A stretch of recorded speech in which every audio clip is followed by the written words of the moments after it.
దర్శనార్థి ఇయాలైతే మంచి మంచి ముచ్చట్లయితే వాటికొచ్చిన ఇక షూరి చేద్దాం పాండ్రి. ముందుగాలైతే హెడ్లైన్స్. బిడ్డ తీసింది పానం, ఇక జైలుకే పయనం. సైకో సన్యాసి సంపుతాడు విషమిచ్చి. చిన్నపిల్లలు భద్రం, పోలియో సిద్ధం. రైతే రాజు, రైతు భరోసా ఈరోజు. కాపే కాలమంతా సీఎం, ఇక ఉందా ప్రకటించే దమ్. ముందుగాలైతే గీ ముచ్చడి చెప్పాలంటే మస్తు బాధ అవుతుందిలా. మా అన్నలు గిసొంటి వార్తలు పట్టుకొచ్చిర్రు. అసలు ఏం జరిగిందంటే బెంగళూరులో ఒక విషయం జరిగింది. తల్లిదండ్రులనే కూతురు చంపేసింది. ఎంత ఘోరము, ఎక్కడన్నా జరుగుతుందా గిసొంటిది? అసలు ఏం జరిగిందంటే ఆమె లివింగ్ రిలేషన్షిప్లో ఉందంట.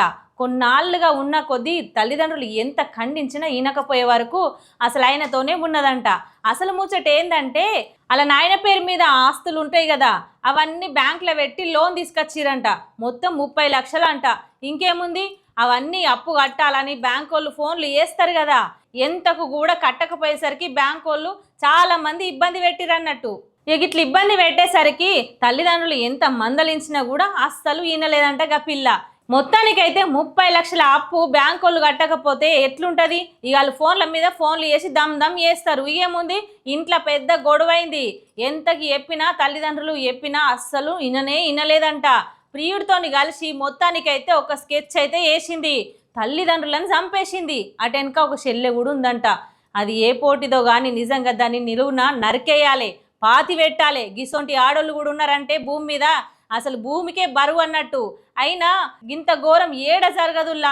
తల్లి తండ్రి చెల్లెను నిజంగా ప్లాన్ చేసి ప్రియుడితోని కలిసి చంపేసిందంటే ఇయ్యాల రేపు తల్లిదండ్రులను మంచిగా చూసుకోవాల్సింది పోయి ప్రియుడితోని కలిసి గింత ఘోరానికి ఉడిగట్టింది. ఇది ఒక్కదాటినే జరగదు.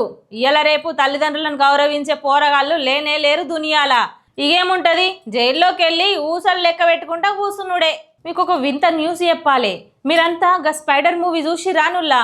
అసలు ఏమైందంటే గన్లో ఒక భైరవుడు అనే క్యారెక్టర్ ఉంటుంది కదా, గైనే ఎంతమందిని చంపి పిల్లర్లా కప్పి పెడతాడు. ఆ సినిమా మొత్తము రీక్రియేట్ అయింది ఛత్తీస్గఢ్లా. అవును, నిజంగా డైరెక్టర్లు ముందే జరుగుతాయి అనుకొని తీస్తారో ఏమో కానీ నిజంగానే జరిగింది ముచ్చట. ఒకడు ఏం చేసిండంటే విష ప్రయోగం ప్రతి ఒక్కరి మీద ప్రయోగించి చంపుతున్నాడంట. ఫస్ట్ శునకం మీద అంటే కుక్క మీద ప్రయోగిస్తున్నాడంట. అటెనక వాళ్ళ ఊర్లో ఉన్న అందరి మీద ప్రయోగించి వాళ్ళు ఎవరైతే అనారోగ్య పాలవుతారో మళ్ళీ వాళ్ళని దవాఖానకి తీసుకుపోతాడంట, వాళ్ళతోనే తిరుగుతాడంట, వాళ్ళ పక్కలనే ఉంటాడంట, అన్ని మంచిగానే చేస్తాడంట. అంత్యక్రియలప్పుడైతే అన్ని పనులు ముందటేసుకొని వాళ్ళతోనే ఉంటాడంట. ఇదేం చోద్యమో ఏమో అర్థమైతలేదు. ఆడే చంపుతాడు, ఆడే సాయం చేస్తాడు, ఆడే ఏడుస్తాడు. ఇది నిజంగా భైరవుడిని మించిపోయిండు కదా. అస్సలు మంచి యాక్టింగ్ చేసిండు అన్నట్టు. అసలు ఆయనతో ఎవరైతే గొడవ పెట్టుకుంటారో వాళ్ళనే టార్గెట్ చేసి చంపుతుండన్నట్టు. జర జాగ్రత్త ఉండుర్రి ఎవరినన్నా గొడవ పెట్టుకునేటప్పుడు. అందుకే గిసొంటోళ్ళ జోలికి అస్సలు పోకుర్రి, జర దూరంగా ఉండుర్రి. మీ ఇంట్లో చిన్న పోరగాళ్ళు ఉన్నారా? అయితే ఏంటనే ఏం చేయరంటే పోలియో వేయించాలా. అయితే రేపటి నుంచి అయితే పోలియో వేయడానికి అధికారులు రంగం సిద్ధం చేసిరన్నట్టు. అన్ని రంగాల్లో కొన్ని జాగలల్లో మంచిగానే ఏర్పాటు చేసి ఉడ్డ పోరగాళ్ళు ఎక్కడెక్కడైతున్నారో అందరినీ అరుచుకొని పోలియో అయితే వేస్తారన్నట్టు. ఒకవేళ మీకు ఇన్ఫర్మేషన్ తెలియకపోతే నేను చెప్తున్నా ఈనూరి, ఖచ్చితంగా రేపటి నుంచి అయితే జాగ్రత్తగా మీ దగ్గర ఉన్న సెంటర్లకు పోయి పిల్లలకి పోలియో మాత్రం వేపియురు. లేకపోతే ముక్కంకరను కాలంకరను ఏదో ఒకటి అవుతుంది. ఎందుకంటే పోలియో లేకపోతే చాలా ఇబ్బంది పడతారు.